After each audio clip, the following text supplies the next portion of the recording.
Hello, I'm Mike Maxwell, and welcome to the Self-Levitation video. Ever since man has first seen a bird's flight across the sky, he's dreamed of defying the laws of gravity.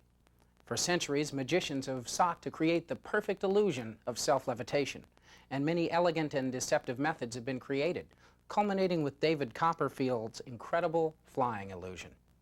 As ingenious as all previous methods have been, however, they all have one thing in common. They all require some sort of gimmick. That is, until the Balducci levitation. The Balducci levitation requires no gimmick at all, simply your body and a little bit of performing moxie.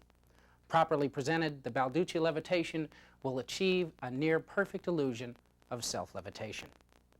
The history of the Balducci levitation is obscure. Although popularized by Ed Balducci, its origins seem to be traced back to circus performers. On this videotape, not only will you learn the proper technique for performing the Balducci levitation, but you'll also learn the real work, all the inside tips, many of which are released here for the first time by David Roth. David has performed the Balducci levitation for many years and considers it to be one of his strongest pieces of magic. But first, let's take a look at how Paul Harris described the Balducci levitation in his 1991 Stars of Magic Volume 7 video.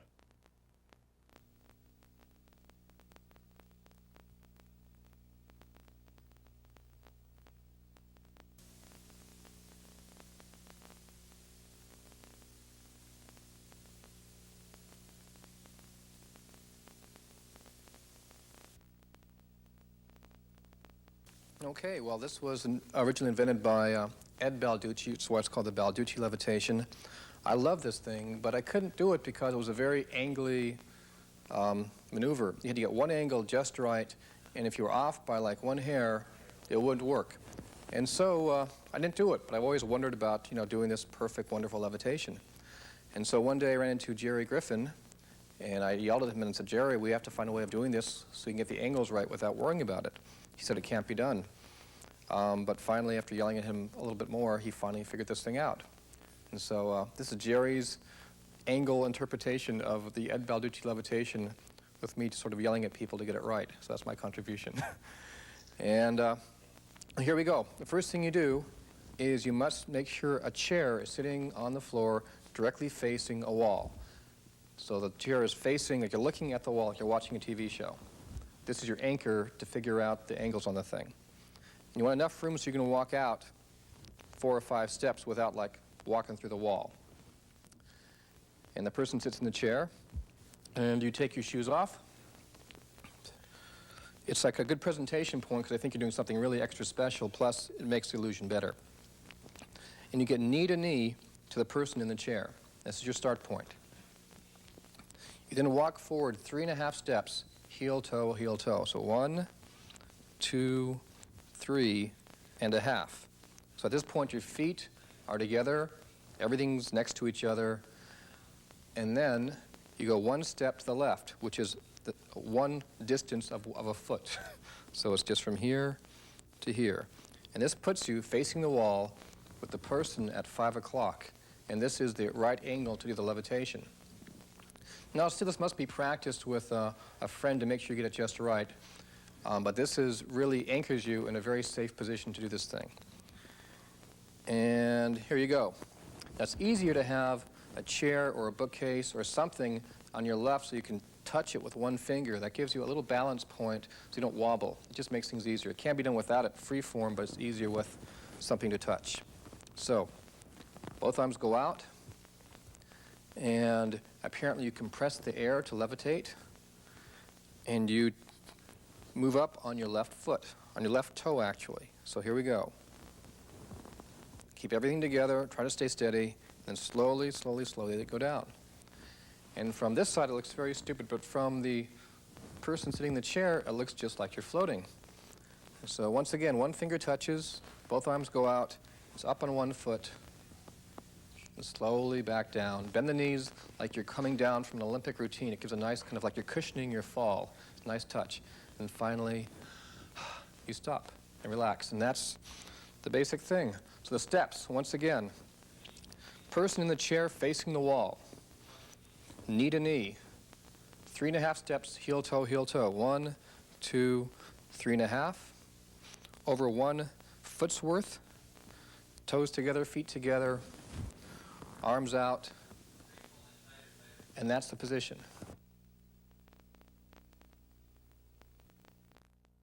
Now that you have the general idea of the Balducci levitation, let's break it down even further. First of all, it's not necessary to have the spectator sit in a chair while you perform the illusion. It's okay for them to stand. In fact, it's okay to do this for more than one spectator.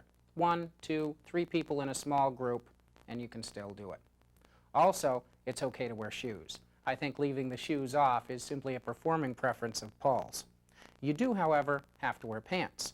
The trouser legs hide the view that the audience might get between your legs, hiding the fact that your toe is touching the ground during the illusion.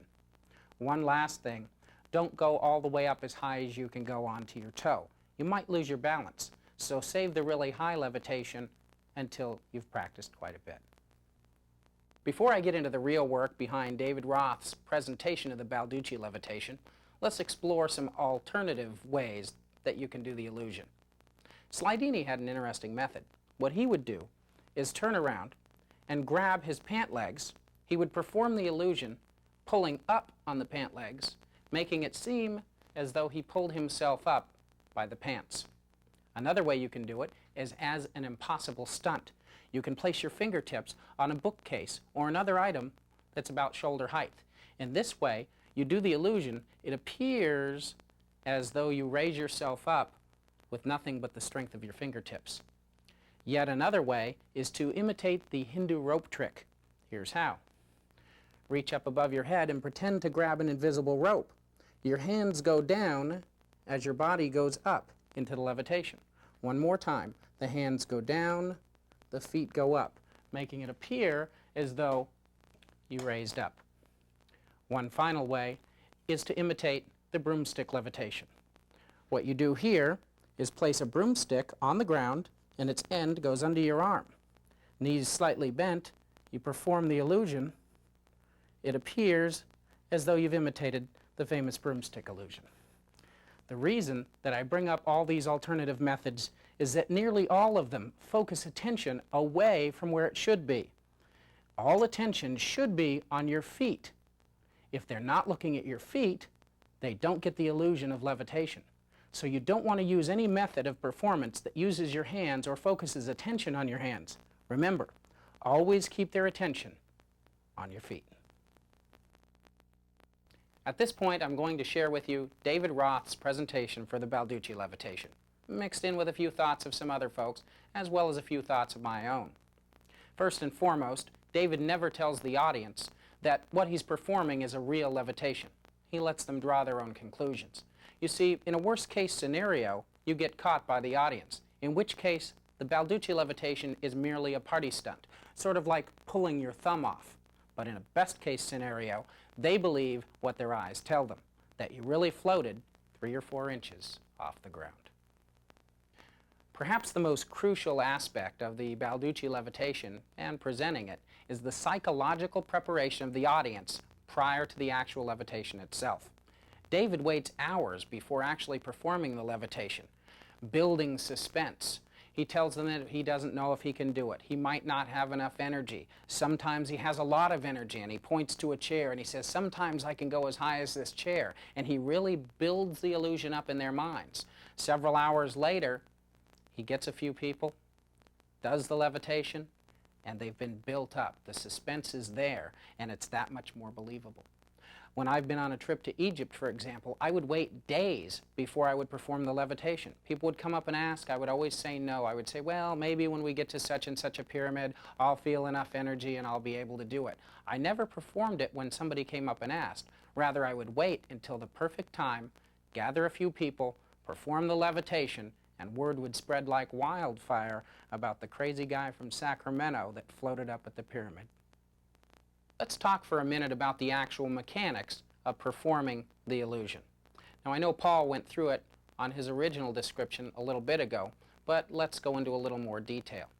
I'll show you from an exposed view exactly what happens with the feet. Both feet are more or less together. If the feet spread apart, they might see through your legs and they'll see your foot on the floor. lean forward, putting the weight on the balls of your feet. Shift weight to one side and raise up on the ball of one foot, just like this.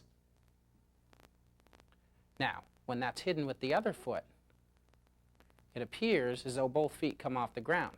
Let me turn and show you the good angle again that the audience sees. And then you come down. Now you only stay in the air for about 2 seconds. An important point is that when you come down hard. Let me show you. You go up, come down hard, as though you were up in the air a great distance and you had to break your fall with your knees. When you're presenting the Balducci levitation, start facing the audience. Even though when you perform the illusion they're going to be behind you, you want to leave the impression that you are facing them most of the time. So most of your presentation is done before you turn. Only at the last minute do you turn around and raise up.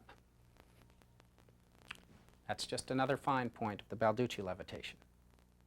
A brilliant idea attributed to Harvey Cohen relates to the psychological preparation of the spectators. If you want them to believe that you levitated, you must put them in a mindset where they think that you might fall. So here's the idea. I'll utilize our production assistant Adam to come in and show how the spectator should be positioned. First of all, he should be told to place one foot or one leg behind the other, like so. Bend at the knees and place the hands up. What you're going to tell them is that you're going to go up and you might go too high and you might fall.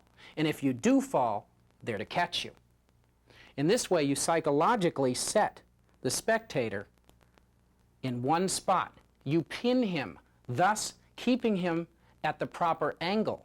Once you have him positioned at the proper angle to perform the illusion, you pin him in this position, and now he's ready to see the illusion. And again, you go up, you come down hard, and always fall towards the spectator. And they'll stop you every time. A very fine point by Harvey Cohen. When performing the Balducci levitation outdoors, it's very important to make sure that you work within your own shadow. In other words, put the sun behind you so your shadow extends out in front of you. In this manner, when you perform the levitation, the shadow will be consistent under your feet. If the shadow is off, they would see a shadow or light under one foot and not under the other, thus ruining the perfect illusion of levitation. Let's talk for a minute about where the spectator should be positioned when you perform the Balducci levitation. Paul was more or less right. He was just, I think, a little too precise. I don't think you need to be as precise as 1, 2, 3 perfect steps and a half a step over. You can actually do this casually. Let me show you what I mean. If the spectator is standing here, you simply stand near them as you're talking. Take a few casual steps, 1, 2, 3, and turn, and now address them again. Now you're in the proper space to turn and perform the illusion. Here's a little touch that I use that makes it more believable that both feet were off the ground when you perform the levitation. What happens is you go up and your feet are together. But as you reach the ground, you spread your feet slightly. In this manner, it makes it seem as though they saw both feet in their entirety as you were levitated. I'll show you what I mean. You go up, come down with your feet slightly spread. In this manner, it appears as though both feet were in the air. This brings us to the question is, what do you do during the levitation? Well, here's what I do. I use my hands to help achieve the illusion of levitation, like this. I lean forward, arms slightly out. This also helps with your stability and balance. And what I do is as I raise up, I sort of flap my hands at the wrists. This makes it appear as though you were sort of flapping and flying your way up. Many times when I performed this, people have said it looked like you were taking off and you kind of bailed out and came back down. So the illusion is that you went too high and had to come back down. Now what David does when he performs is he makes a hissing sound. I'll show you what that looks like.